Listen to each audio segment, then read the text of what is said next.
Voici une morille. Cette morille, je l'ai cueillie tout à l'heure, ce matin exactement. Et je vais pouvoir en profiter pour vous expliquer à quoi ressemble une morille. C'est un champignon, comme vous voyez, alvéolé, avec un pied un peu caoutchouteux, creux, comme on le voit ici. Et en fait, tout le champignon est creux. Si je coupe en deux le chapeau, on verra que nous avons un chapeau parfaitement creux à l'intérieur, comme vous pouvez voir ici. Voilà, comme vous voyez, c'est un chapeau entièrement creux. Ce champignon était évidemment un excellent comestible.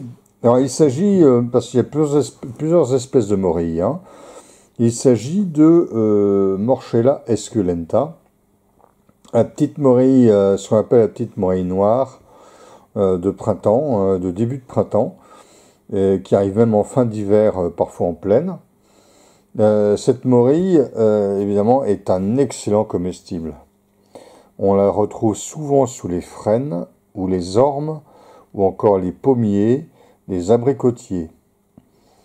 Il existe une espèce de morille qui est la morille conique, qui est absolument excellente également, qui va, elle, pousser plutôt sous les résineux et notamment sous les sapins et les épicéas en montagne. Et enfin, il y a une autre sorte de morille. Après, il y a pas mal de sous-espèces ou de différentes espèces définies récemment. Bon, moi, je considère qu'il y a trois principales espèces.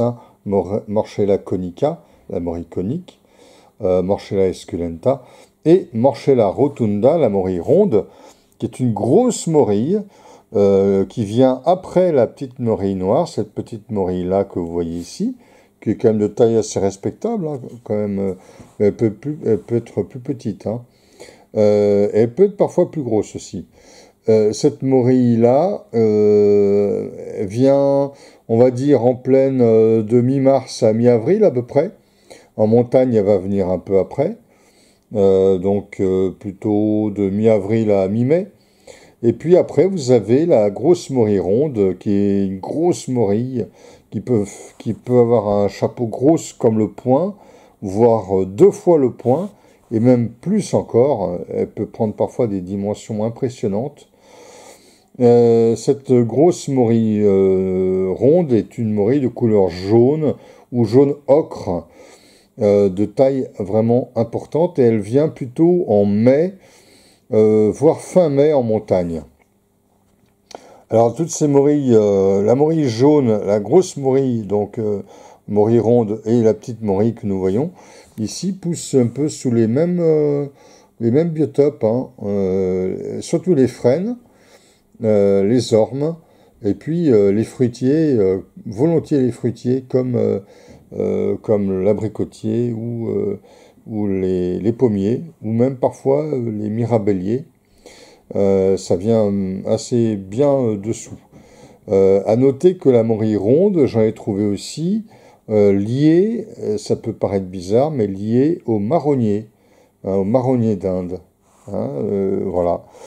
Alors, cette morille que vous voyez ici, elle est comestible, c'est un excellent comestible, mais il faut la cuire impérativement 20 minutes en récipient non couvert, car elle contient des toxines thermolabiles, c'est-à-dire qui s'évaporent avec la chaleur et qui se détruisent avec la chaleur.